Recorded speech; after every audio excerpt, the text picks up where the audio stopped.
dhagaystayaal ku soo dhawaada radio alool muddada taariikhda maanta oo ah 20ka bisha February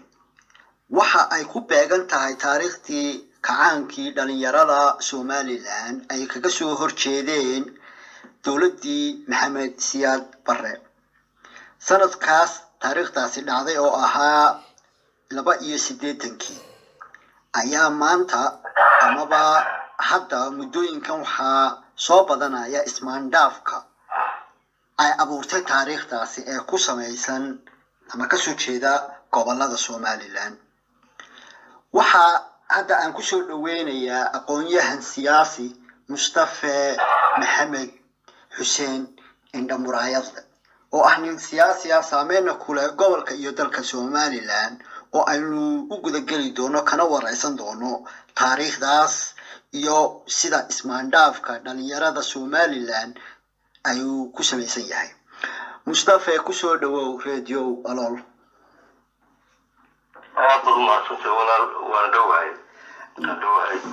Mustafa hadan marka hore aad hordhac naga yara siisid taariikhda 20ka February muxuu ku samaysnaa yaa sameeyay halkeese laga sameeyay ka dhacay taariikhdan 20ka February wuxuu ku salay waxa laga sameeyay Hargeysa waan gartay maxaan ku raadayay waxaana jiray kacdoonno ka jiray gobolada oo Burco Hargeysa ka jiray waan gartay kacdoonnada Burco Hargeysa ka jiray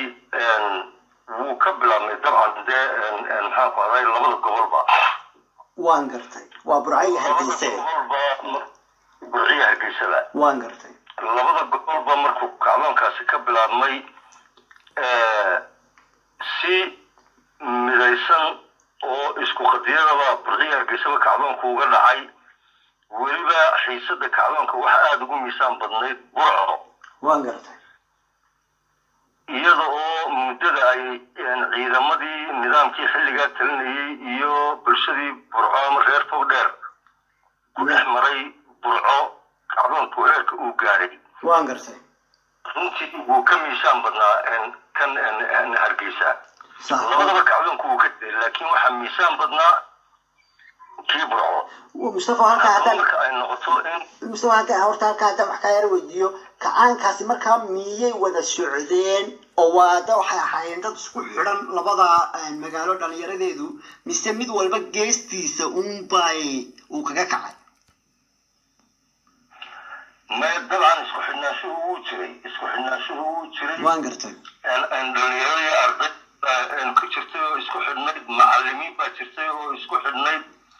odayaal ba jiray oo isku xidhnaa waan gartay isku xidhnaansho hawsha u galay waan gartay marka taariikhdan imika la shaacinayo leeyahay ufo waan gartay mid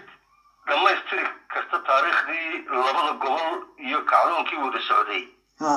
ama la isla mid dhigay ma ay ahayn marar badanna waan ka wada hadalnay rag kamid ahaa ufo oo Hargeysa jooga oo Berberaawin la yiraahdo hadan ka soo qaato ayaa kamid ah rag badan oo kale muxuu marka wada hadalkiinaasi muxuu ku samaysnaa wada hadalkiigaas waxa uu ku samaysnaa taariikhdu waxa weeye mid meel la aanaysa ma jirto waxayna sharaf iyo qurux ku yeelanaysaa sidii wax u dhaceen in iyadoo dhameystiran looga waramo haddii se taariikhdii in yaroo kooban ama koox yaroo kooban ay taariikh ka dhigto oo iyadu isku koofto ay soo qaadato taariikhna iyagoo noqon mayso ismaandhaaf iyo khilaafna way keenaysaa marka waxa ay ku salaysnayd war waxii labada gobolba way ka dhaceen annagu maalintii Burco kacdoonku markuu ka dhacay intaasoo casho ka soconayay waxaan ku dhawaaqaynay Burco Hargeysa waa mataano xariga Burco ka dhacay iyo miisaanka Burco laga xidhay dhalinyarada macallimiinta odayaasha culimada dadii doonto ha noqotee marka la isku kombargareeyay Hargeysa iyo Burco Hargeysa inta laga xidhay in kooban bay ahayd waan gartay laakiin se Burco laga xidhay غير العادي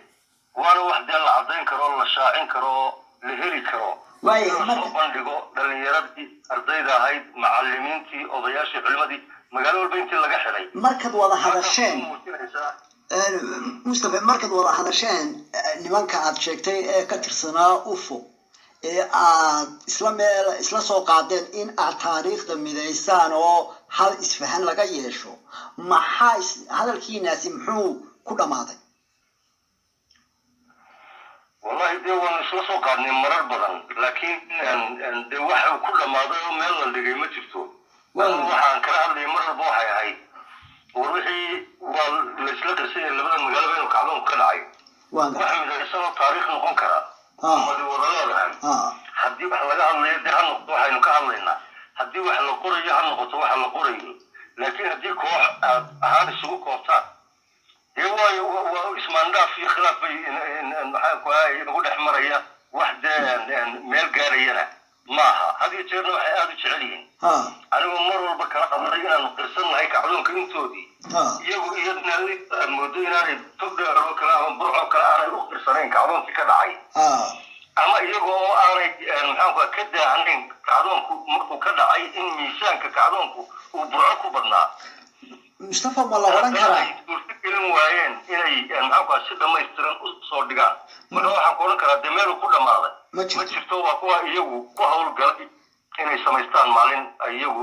oo kaliya ku kooban Mustafa ma la oran karaa taariikhdan waa taariikh shaacideedu ay Soomaaliland gudaheeda aabaanay waqtigan hadda lagu jiro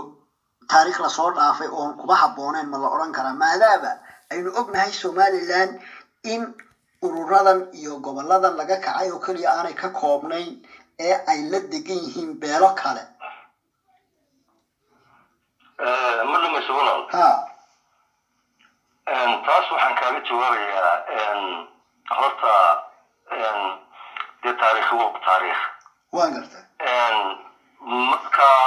adoonka dhacay hadii aanay de goboladan kale ku jirin xilligaas Soomaaliya aanay kacdoonka ku jirin kacdoonku waa ka keenay in ay jabhadu ka dhashaan waa ka keenay sanam ka dhalato sanamna waa ka keentay in Soomaaliland ka dhalato marka qof meel hoose ka yeegay mooyee taas waa kacdoonnadaas iyo halganka dalka loo soo maray waa ka maanta Soomaaliland wax ku wada leedahay hadda meedin marka taas wax laga qabsan karo uma haysto inay كجرتو مايدين ومعلومات سو دحاي او تاريخ واي حتى مايدين قرشيسنتay maadaaba hore waxa uu leedahayna ma jirto hadda maadaaba hore isugu daydeen in aad dhalinyaradii ka qayb qaadatay banaanbaxayaashaas aad isku daydeen inaad wada hadashaan oo aad taariikh midaysan ururisaan hadii markii hore idin hirgeli wada hadda ma u balansantiin ama maydin qorsheysan tahay in aad kamid dhalisaan oo aad wada fadhiisataan si aan maandhaafkan sanad kasta u soo noqon wallahi daanu kulli markaan ku hadlayo afka gobolka Togdheer hadii ay noqoto anigu ragii hadalku nagu dhex maray rag waaweyn oo xilliga macallimiin ahaaba ay waan gartay mana ay suurto gelinin wixii aan ka wada hadalay oo ku qurux badnayd inay ballaariyaan inay sidii u wadaan sidii koobnayd waa kuwan ku shaaciyay marka anagu diyaar baan u nahay hadii ay maaragtay la doonayo wixii ay taariikh jirta ay noqoto in la isaga yimaado wax la isla meel dhigay la soo wada qaato hadii se dhinacooda ay ka muuqan weydo oo sida marka badan ee horeba nooga wada hadalay ay halkii u taagnaadaan oo weli isku dayaan si muqoonina inay u meel mariyaan oo iyagu magac u samaysteen ismaandaaf kuwiisa soo taagnaanay marka wax hadalkeedu meel walba taagan iyagana taariikh noqonay ayuu noqonaya runtii weyna ku degdegay waxa ku qurux badnay anagoo marar badan soo jeedinay rag badan ka wada hadalay inay wixii aan ka wada hadlaynay aanay ahayn wax waliba aan maaragtay diidanahay inuu jiray kacdoonkaas laakiin aan ka hadlayay anigu Mustafa aan ka wada hadlaynay wixii si dhameystiran looga hadlo laakiin taariikh noqon mayso haddii in yaro boqon iyo kooxi ay ka hadasho كفتنا هذا قدر صدوق كره يقفوا كلام كي واحد وين تعي اللي هنا أوفو وأي ملح مرفوع كل هذا ده تاريخ وين لي يعني واحد من تاريخ بدو دوا السجادة يرد الراب كوريسس دمش الراب كسوق عيه وعد طوفان ما كان عد طوفان يضط هذا أيام هذا وانو قرصنين إن لبنا مجال بكعدون كدعي أنا ما حقيره إن هرجيسك كعدون كدعي يرجع كشقيتونا لكن سيجي بين العودي أيام مدة إن أي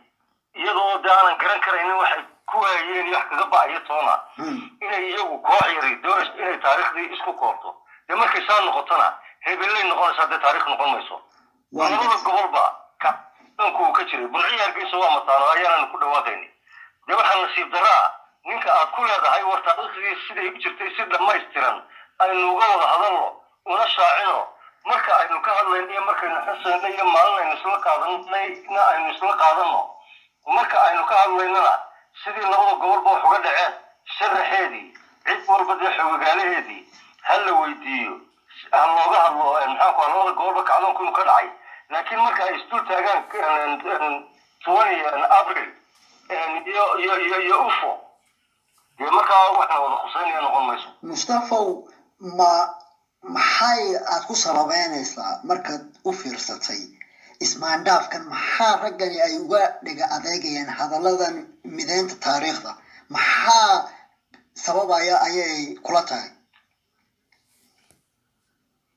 wallahi dunya arinta aan arkayo hade aragti gaaban mandanagu arkay waxa sababaya wax kale oo ku jiro laga biyadii karaabada meesha kuma jiraan qofad ku leedahay ama nimaad ku leedahay ama bulshada ku leedahay war taariikhdu sidii dalka wax uga dhaceen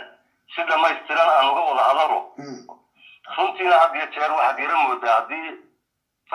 imika hargeysa iyo burco ama bariga galbeed oo kale la soo qaato reer soomaaliya 16 gobol ee soomaaliya tog dheer bari bay ka xigeen halkan af iyo mid gacan qaada toona labadaba lagu dagaalamayo magaalooyinka dhan lagu dagaalamayo miisaanka ugu badan marka wuxuu ku dhacay tog dheer waayo 16 gobol ee soomaaliya tog dheer bay xigeen dhinaceeda marka taasa haddana marka dadka reer burco taariikh ka hadlayaan ma xaqiraan wixii xagga iyo wixii galbeed ka tagay laakiin waxay moodaa ninka hargeysa jooga dee gurigu degan yahay ka sii jeeday inuu doonayo inuu taariikh iyo suugaan kaaga dhigay halkan waan gartay mustafow aad iyo aad baad u mahadsan tahay waqtiga aadna siisay dhegeystayaaalkaasi wuxuu ahaa mustafa maxamed xuseen indha muraayad leh siyaasi ka soo jeeda gobolka togdheer tanaad dhegeysanayseen waa alool.com anigoo ah Siciid Samweyne aad iyo aad baan